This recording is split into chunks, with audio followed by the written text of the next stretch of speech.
मैं पूछना चाहता हूं, मैं इस समय एक चलन देख रहा हूं, तमाम मौलवी और मौलाना इस समय एक बयान दे रहे हैं, कह रहे हैं गाय को राष्ट्रीय पशु घोषित करो। अबे हमने कहा कि गौ हमारी माता है, जन्म जन्मांतर का नाता है।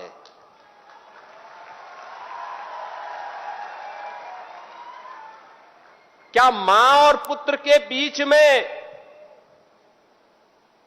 कुछ घोषित करने की आवश्यकता पड़ती है क्या?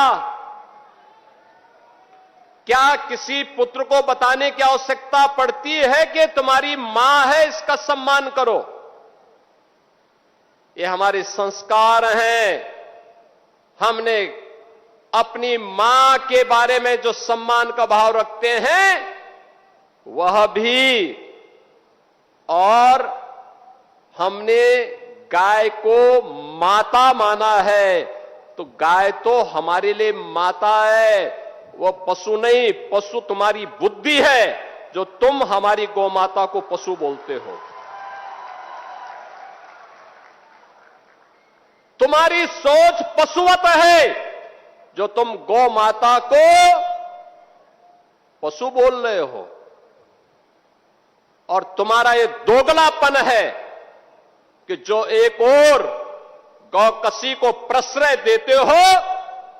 मैं देख रहा था बकरीद में तमाम उनके चेले चपाटे अपने सोशल मीडिया हैंडल पर बकर ईद पर गौ माता का चित्र दिखा करके कह रहे थे कि बकर ईद की बधाई दे रहे थे। लेकिन मैं उनको बोलना चाहता हूं, यूपी में गौ हत्या का मतलब जान रहे हो ना क्या होगा? वो जान रहे हो? तो अगर जान रहे हो तो फिर अपने चेले चपाटों को समझा लो, नहीं तो कई कई पीढ़ियां याद करेंगी गौ माता के साथ किसी भी प्रकार की कोई हिमाकत की। तो मैं पूछना चाहता हूं, ये वही लोग हैं जो हमारी गौ माता को कह रहे हैं कि राष्ट्रीय पशु नहीं। अरे गौ माता तो स्वघोषित राष्ट्र माता है, उसको किसी को राष्ट्र माता घोषित करने की आवश्यकता नहीं।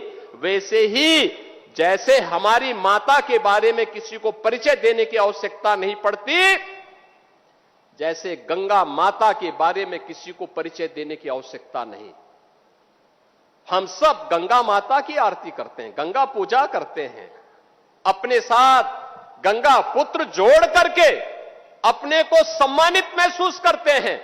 हमारे तीर्थ मां गंगा के तट पर हैं, हमारे सारे संस्कार मां गंगा के तट पर संपन्न होते हैं। क्या कोई हमें बताएगा कि गंगा हमारी माता है? ये स्वतः स्फूर्त घोषित है, किसी आक्रांता कोई बताने की आवश्यकता नहीं। ये हमारे संस्कार हैं। हमने गौ को माता माना है, हमने गंगा को माता माना है,